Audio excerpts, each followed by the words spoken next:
Welcome to the Leading Ladies podcast with international leadership coach, speaker, author, trainer, and your host, Fiona Mackay.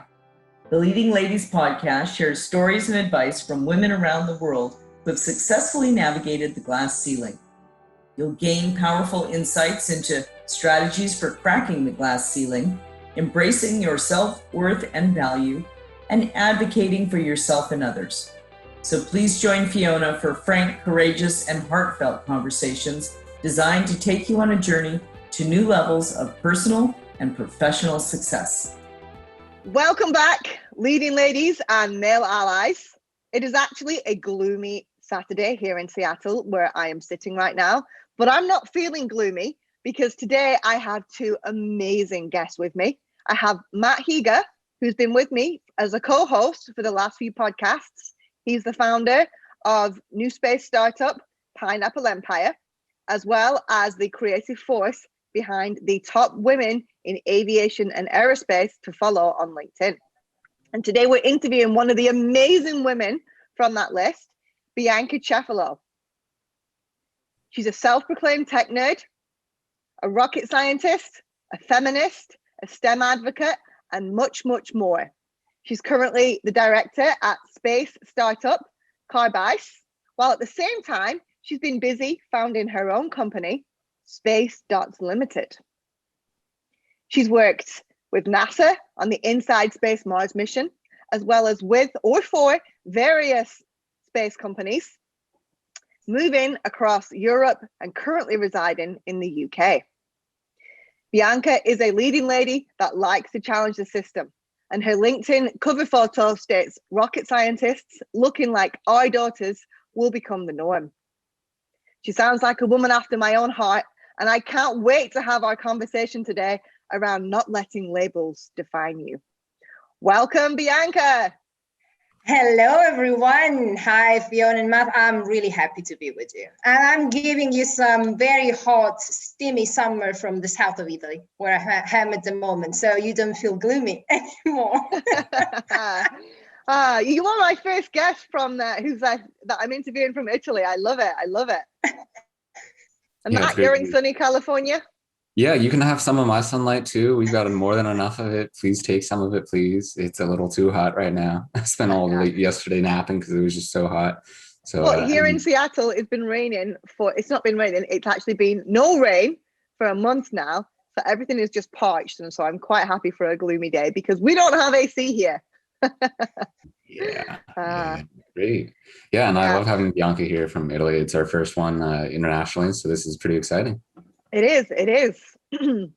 So Bianca, the first question that I always ask on every podcast is, what do you think about the glass ceiling?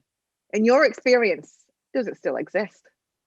I do believe they exist. And I do believe they exist mostly in the way we want to approach our career, especially in a male-dominated environment, like it could be aerospace, aviation, and the space, or more generally the tech industry.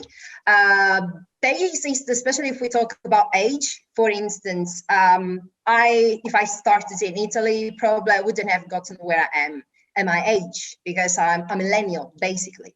And so it really depends on where you're coming from, what is the path that you want to choose, and how you want to approach the obstacles that you have on your way.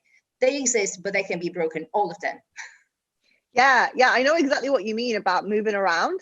I've had very different experiences with the glass ceiling in the UK versus the US. Some quite unexpected, but like you, they don't have to hold me back. So It sounds like you're somebody who's actually broken through the glass ceiling. When did you first realize you'd broken through it? Well, first of all, I think I've broken the glass ceiling that was more of a generational glass ceiling because I'm coming from, my background was absolutely non-tech. I'm the first gen graduate coming from a very financial problematic, dysfunctional family, and nobody, and you might not believe that the south of Italy is still quite conservative. I mean, it was when I started studying engineering, especially aerospace engineering. So I think that the first boundaries or labels that I've broken or I've shattered was around where I was coming from, what I wanted to do, and how masculine that was. I didn't care about anything. I didn't care about financial problems, about working in the afternoon, studying in the evening. I didn't care about moving around when I was 23. And actually, I think the first one I've broken was that in 2008, we almost were homeless, literally, with my family. 5 years later, I was chosen amongst the only woman European to work on the NASA JPL Inside Mars mission for an instrument that was developed in Germany by an SME working for the German Space Agency. So I think that was really the first one. I was super young. I was 23.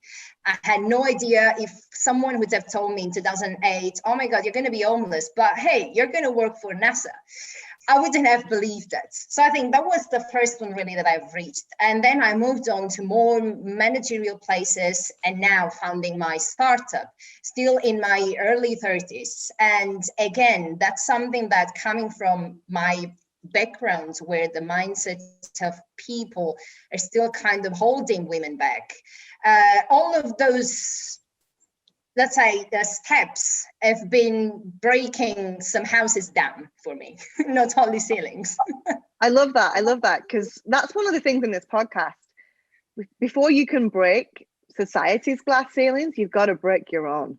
I think it's absolutely beautiful. And thank you for sharing that story. I'm going to have to introduce you to Wee Tran. She's the director of aeronautics at NASA. She was actually one of the boat people that came from Vietnam and worked her way up to that position. I think you guys would really get along. Nice. I loved what you were saying around the other glass ceilings, the financial and generational glass ceilings. Matt, do you have any thoughts on those? Yeah, I was actually thinking about that as you were saying that too, because that's where a lot of my experience with the glass ceilings comes in, and where I can kind of relate to, listeners of this podcast that have heard my episode, which would have been a few weeks back already, would know that, I come from my background has a lot of strong women in it. My mom, my aunt, my sisters, like I'm just surrounded by it. So like I'm empathetic and sympathetic to the cause and everything. I'm a feminist myself, so I get it. But personally, individually, how do I experience it? I'm wakening up to maybe some racial things, but just other things I don't know what they are yet. Like I'm at a company now that is really difficult to get some upward growth in for some reason. Not quite sure why. Based on first principles thinking or some reasoning. And that might just be me being logical, but there are definitely like these weird ceilings or like barriers to entry or to like going forward when you can totally do something. So it is, nice to, and I've had some of the financial stuff too. Like my family isn't from like an engineering background. My dad's a mechanic at United, so there's the aviation and aerospace, but space, that's a whole different thing. Nobody thinks that's a real thing. And it's still a joke to my family. But what I love, Matt, is that you're working for this big, well-known company, and you're encountering some glass ceilings, but you're setting out there with your own startup, so that if you're running your own company, eventually the only glass ceilings that you're going to have are going to be the ones that you set for yourself. And hopefully, people like me and Bianca will call you out on those and help you take a sledgehammer to them. And you know what? Sometimes, or a lot of times, that is my least favorite glass ceiling, is my own limitations and self-limiting beliefs is the ones that I put on myself. So for sure. Beautiful. Well, Bianca, today, the topic that you came to me with, because usually I set the title, but I just loved yours so much. I was like, I'm going with that, is don't let labels define you. Oh, just loved it. So why did you choose this topic? I chose the topic exactly for probably what we've been discussing now was an intro to that. Because again, I think most of the boundaries or the limitations, I think all of the limitations we have are in our own head, really. And again, I used labels as a very specific word because I've been going through different labeling since I was a child.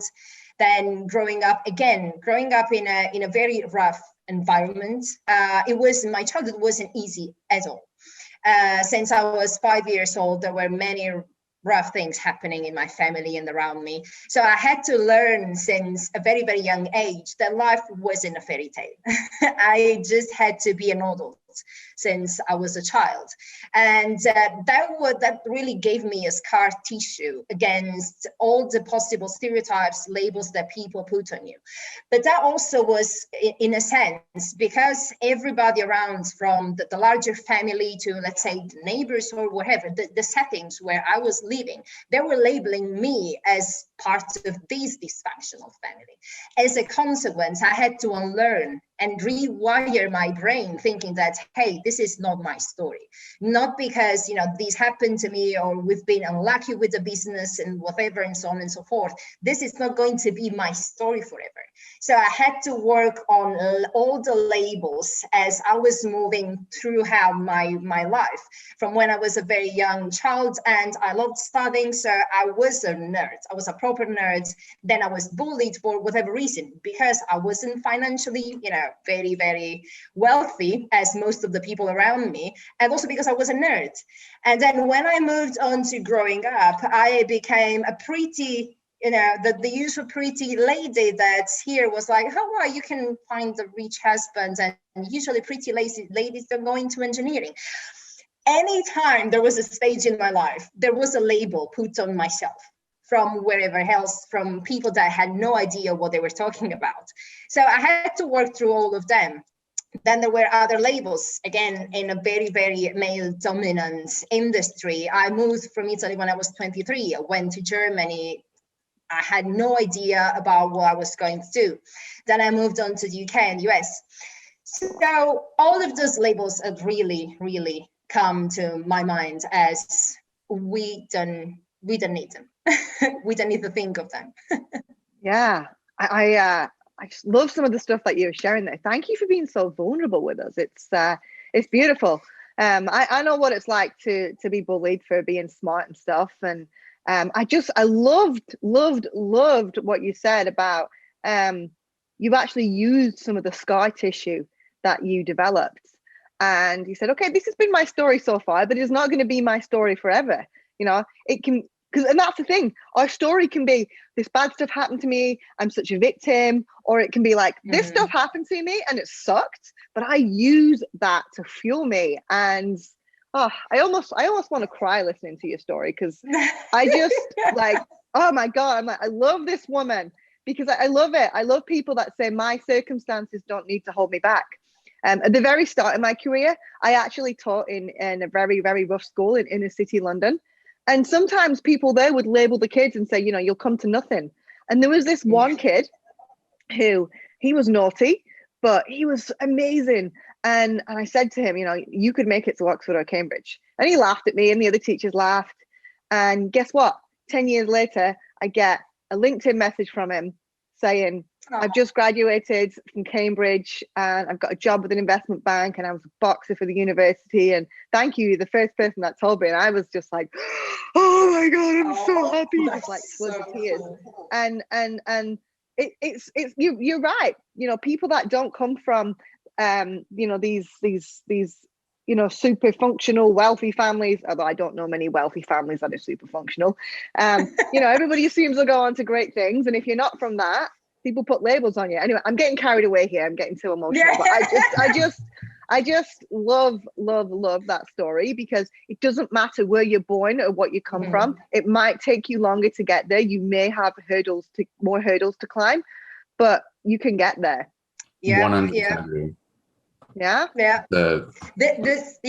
That's really, I think also what we represent here, we are all very different, but at the same time, it's not, you don't have to look like somebody or something to be there. You don't have to be as old or as young or as functional or as whatever.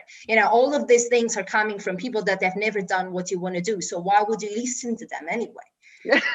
I love that. Yeah, the naysayers just pulling you back. It's like, well, if you've never experienced it, how would you know? I'm actually listening to a song right now by Katy Perry. I think it's called Daisies, something like that. And she talks about, well, it might be 1 in 7 million, but why can't it be me? And so every time I start to doubt myself, I just mentally punch myself in the head and say, well, why can't it be me? It doesn't matter. It can be me if I want it to be. Yeah. Exactly. I'm going to have to look that song up because I'm usually a pretty big Katy Perry fan and I've not heard that one. So I'm going to have to go listen to that one. Well, I'm all into the female empowerment music right now. So Amazon, iTunes, whatever it's called, keeps sending me recommendations. So it's wonderful. Well, that makes sense. And totally ties into our thing the past few weeks as well, as just like, there's nothing to lose. Just go out there and do it. Because I mean, I can't remember the exact quote, but it's like, if you don't have haters, if you have haters, you're probably doing something right. Oh yeah. Doing something. Haters don't hate on losers. Remember that, everybody. Haters don't hate on losers. So if you're not upsetting somebody, you're not trying hard enough. Childish Gambino has one that goes along the lines of, don't be mad at me because I'm doing me better than you're doing you. And I think that's what a lot of it is. It's kind of like that jealousy because we're out there, we're doing something that is, we talk about it, it's courage, and, putting ourselves out there and being uncomfortable and breaking boundaries and the glass ceilings, which is scary and terrifying. And not a lot of people do it. So then other people who aren't as courageous or haven't hit that point yet, they are, just a little intimidated or jealous that we've done it for them. Because then it reflects poorly that way. I was actually inspired by Reshma Shajani. I'm not sure if I'm pronouncing that correctly, but she's the founder of Girls Who Code. And she was actually speaking at a conference that I was at. And she said, rather than envying people for what they have, go after and get what you want. And I was sitting there and I'd just been thinking to myself, I wish I was standing on the stage talking like she was. I've got some good stuff to say. And so I was like, you know what? She's absolutely right. Why am I sitting here envying this woman? I'll go build my own stage. And I was chatting to her and she was lovely. And I just love that. If you feel that envy, it means you want some of that. So go after it. Oh, yeah. Yeah. I think we all experience this kind of comparison with everybody. But then again, because I had to learn everything from, minus scratch, not even scratch, since I was young. Anytime I would see somebody who I thought was better than me or had more or would know more, I wasn't hating on them. I was like, okay, I love something that I have. I want to have it too. So I'm going to ask them how they did it. So, this is how you learn. And I admire them. And still, this is what I do even now, having started my startup. I go after to all the CEOs that I admire, women, men, non-binary, who cares? That's just gender is irrelevant. And I'm like, okay, I love what you've done, how you did it. And that's probably the greatest thing we can do. Again, going around the labels, even if you've been in the industry for 10, 20, 30 years, there is something that you have to learn. So having that beginner mindset all the time puts your ego aside and lets you really learn from people that have done it without envy, possibly. Beautiful, beautiful. I'd like to take a moment to pause and recognize GM Defense, our sponsor that helps make this podcast possible. GM Defense is driving the future of military mobility by leveraging the best-in-class capabilities of General Motors for unmatched innovation, proven performance, and breakthrough lifecycle economics. Learn more at www.gmdefensellc.com and watch out for new job posts as they expand and strengthen their team. You can also follow them on Twitter and LinkedIn. The GM Defense team is amazing, and we are proud that they sponsor the Leading Ladies of podcast. And back to today's guest. So you've mentioned a few times about your career, and you've actually had a fascinating career, and it's only just getting started. I really, really want to hear more about it because I know our listeners will be fascinated, and I want to know more about your career and maybe some of the labels that you've had to overcome along the way. Right. So, as I've basically studied aerospace and astronautical engineering. So, I specialized in something that at the time, again, was labeled as very niche, which is aerothermal fluid dynamics for a hypersonic reentry capsule. it is very niche. It was very, very niche at the time, but I just loved it. And I said, okay, I'm going to go and do it and specialize into this thing. And I'm going to be an expert. This is exactly what helped me getting hired by this company in Germany for the NASA space Inside Mars mission, which I was the youngest again. I had just finished my university, and that was my very first project. So I was like, okay, so as a first project, they just need someone who has exactly my CV, which everybody labeled as too niche. You are not going to do anything with this, too competitive, blah, blah, blah. And they've chosen me. So that was the first label. I was, you see, I was good with the niche. Then I went and working for the HP Cube, it's called, the instrument that was developed by the German Space Agency. And then when that project was over, and it was meant to be 6 to 8 months, then I was renewed the contract in Germany. So I moved on to thermal engineering, working on the simulation of multiple ESA and European Commission programs, from CubeSats to bigger telecommunication spacecraft, so on, everything from R&D, management, lab assessment. It was a pretty much like 5 full years of hands-on experience, from really designing to simulating to testing to seeing on orbit to downloading the data when the CubeSats or the satellites were on orbit. So it was an end-to-end learning of how a space system was working. And then I had enough of Germany, of Berlin, I had learned everything that I thought I needed to learn. And I realized also I'm not going to be just an analyst all the time. I'm a people person. I need to speak to people. I need to be on a stage. I don't want to be on the lab forever.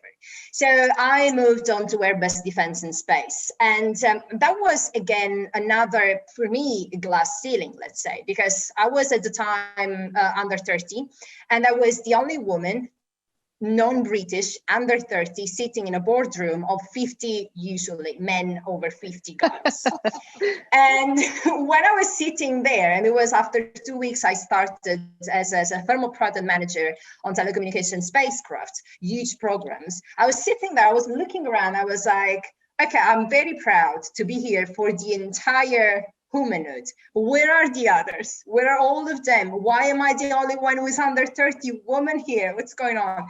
And that really snapped something in my brain, where I said, okay, besides working on, moving myself around in a professionally, going through the ladder, however we want to call it, being so successful in what I do, I need to help more women and girls that are like me, that look like me, and they don't look like, Mr. Einstein out there, to understand that they can be here, that they can wear whatever they want, they can wear red lipstick and sitting in a boardroom deciding about the future of space exploration.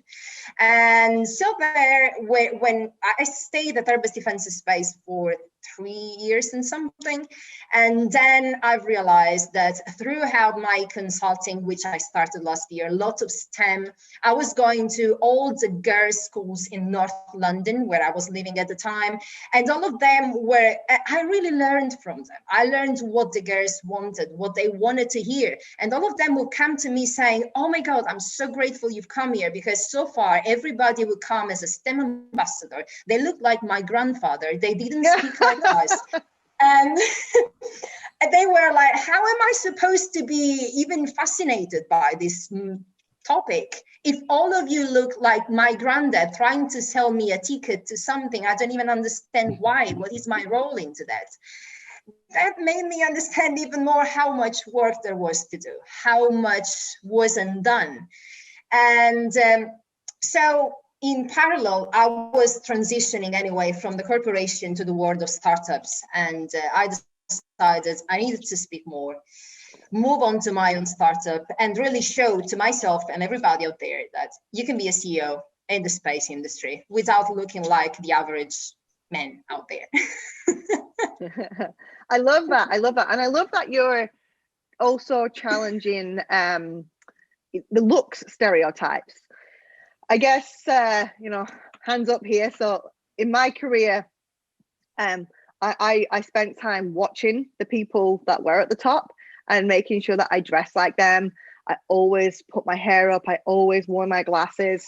Tried to look conservative because I knew that way I would be more accepted. And so I think it's really beautiful what you're saying about not only breaking the barriers of being a woman, it's almost like you don't mind saying it's okay to be a feminine woman as well. Yeah, exactly. And I was kind of intoxicated, literally, by the whole corporation culture. Because as much as you want to be yourself, as much as you express yourself and you help others, again, it is irrespective of genders. There are most of my friends and now co-founders who are men, and they didn't fit into that kind of, office stereotype. As much as you want to be that, the majority is like them. And I didn't like it also because I am a person who doesn't care about opinions, but there are many other women or many other minorities also in terms of religion, cultural, ethnic, or whatever, sexual, who can suffer out of that opinions. It's still there, it's still unspoken, not many people speak up. I was extremely intoxicated. And I think the tipping point was when the Black Lives Matters happened.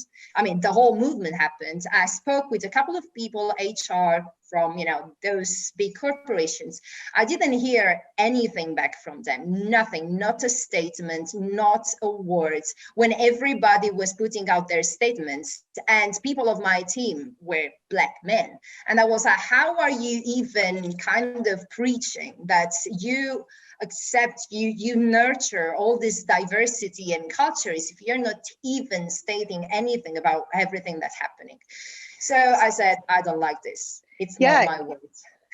A part of my role with, leading ladies of aerospace and leading ladies of defense, a lot of people will come to me with stories of what's happening. And obviously, I'm not going to name those companies, but you see, they've got these initiatives, these statements that they're putting out there, and you hear these stories and you're like, oh my goodness, they're saying one thing, yeah, these behaviors are happening, and how do you expose that without being labeled a troublemaker? It's hard. And I personally think that's why people like us are in a way breaking free and doing our own thing, because it's very, very difficult to take on when you're in a company. Yeah, it is. And when you're out, you can really attract your tribe. And it may sound super spiritual who out there, but it's true. When I moved to Carbus, which is a Black-owned business, it's super cool. Actually, I met the CEO when I was working at Airbus, and I thought, oh my God, that's the kind of leadership I love. And actually came around last year and offered me a job as they are expanding. And this is what I want to see. I want to see the actual diversity. I want to see people who actually care, who actually make me feel, and I make them feel part of a mission that makes sense to us. It's not just, 9 to 5, we are paying our bills and who cares? So we're working in an industry that is shaping the future generations, how they will work, how we possibly meant to just check in, check out, and not care about what's happening around us. So yeah, it's much better to build your own culture, environment, rather than changing something that has been there for hundreds of years, unfortunately. Yeah. But what would your advice be to people that are in these companies? Because not everybody has the entrepreneurial spirit or the set of circumstances that allows them to go do their own thing. So what advice? Because we see that companies are doing a lot right now. I saw that Airbus is publishing its diversity statistics, and it's the gender pay gap, how they're addressing that. There's a lot of companies doing stuff. Some are, some aren't. So if you're in those companies and you're wanting to express yourself, make change, what advice do you have? I advise everyone, first of all, to speak up anytime they see or they hear something that isn't looking right. And this is what I used to do. And to be honest, it made a change, at least in where I was or the people I was working with. Because when I left, they actually told me, you always stood your ground and our ground. We felt protected and accepted in your team more than was ever done before, which made me cry when I left.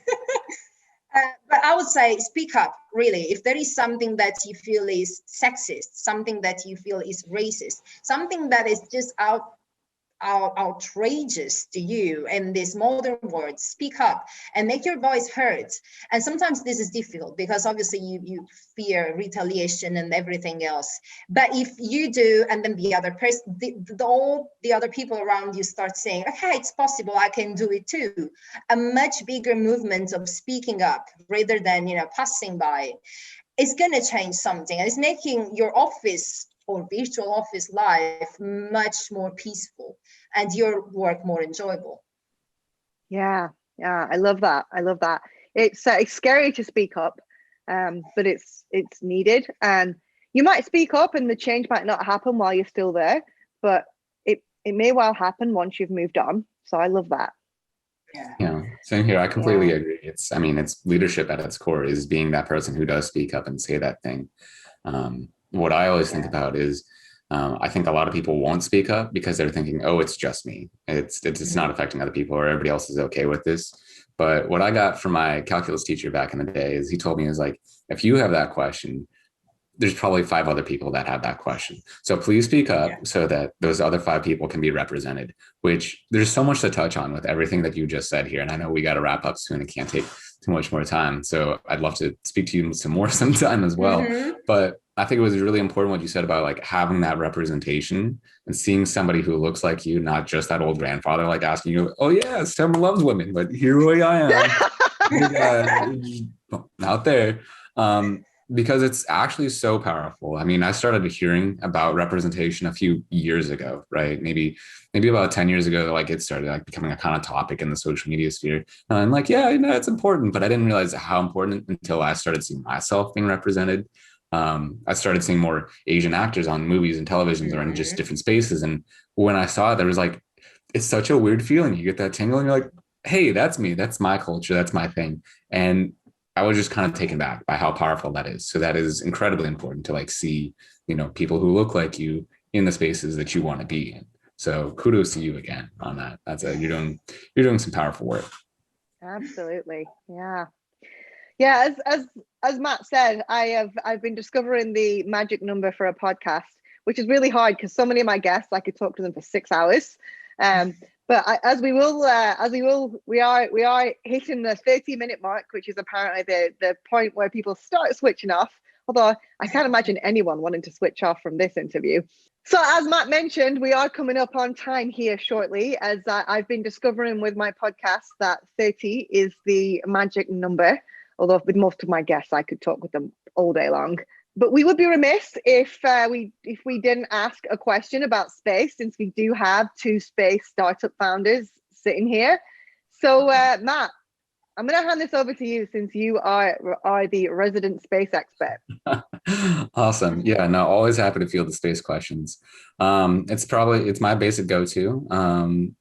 Is anybody who knows me knows that I'm obsessed with getting to space and going beyond that. So trying to currently crowdsource and crowdfund a project to, get to Mars. So Bianca, as you an entrepreneur and a woman and been in the field a lot longer than I have, if you were trying to put together the first human crew to Mars and make it all women, how would you go about it? Like, what's the next step that needs to be done? Like if you were starting today. And that is a label to break. All female space crew. We've had plenty of all men, so I love that question. Yeah, but by the way, that's funny because this is what they are thinking to do, because women are lighter and more flexible and more, adaptable to longer journey in isolation. I think that I will ask them, first of all, how would they want to live into that isolation? So that my very first basic thing is to design that space and the suits and the environment for them. So they need to tell me how they like it, instead of me just imposing to them what they are supposed to do with the rest of their life on Mars. God, awesome. That's great feedback right there. I'm gonna lock that away for no, I love that answer. Start with the environment first. Oh no, there's a great book by Barbara Annis called Gender Intelligence, and it talks about how some of the biggest challenges we face in industry is that the environment, the processes, the tools, the systems, they were all designed in the Industrial Revolution when it was mostly men. And if you want equality, if you want true diversity, equality, and inclusion, it's not about forcing people to be a certain way. It's about creating the environment where everybody can thrive. So that is a beautiful answer. Yeah, I love Thank that. you. Yeah. Start with it goes back to basic design principles for me, like design for around the specific problem, not like creating a problem and then designing things to make that fit. So Bianca, before you leave today, do you have any parting words for our listeners, especially the young women that might be wanting to get into space, or maybe leave aerospace and get into space? Well, first of all, I think that they should leave aerospace and go into space because it's awesome.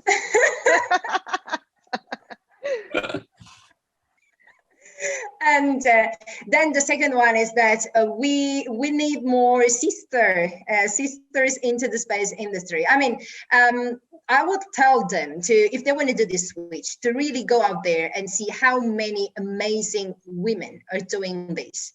And most of them can relate to them. They are coming from every different parts of the world. So if they think they will be the only one and they are scared, just look on the social, look at them, look at the list of people that Matt has put together, speak to them, reach out, and then just get your next step. You are not alone at all. I love that. And speaking of labels, the first thing you said was move from aerospace and get into space. That's not something that I ever did. And part of the reason was because I didn't think I was cool enough.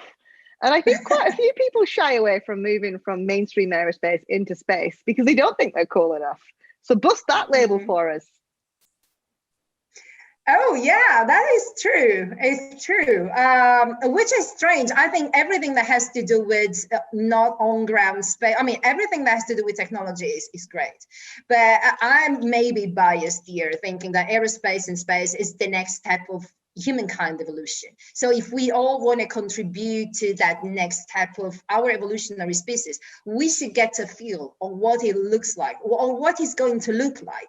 And everybody from every industry can join us. So I think it's true. There isn't really a label. I don't think any in the future, there will be a label for aerospace, space, or aviation.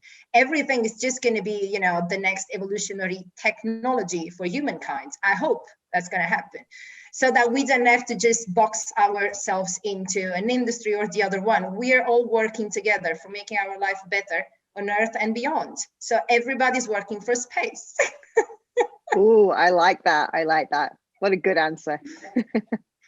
Well, Bianca, Matt, it's been a real pleasure. And I can't wait for this podcast to go live.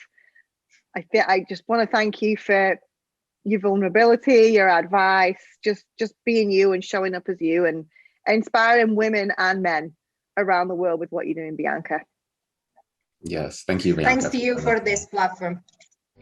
Thank you for listening, everyone. We hope you now have additional tools and insights for creating your own cracks in the glass ceiling. If you think this will inspire and help others, please share this episode on your social media and leave your comments on MackayUnlimited.com/podcasts. For more tips and support as you embrace your journey through the glass ceiling, please join our community Facebook group at leadingladiesofFB.com.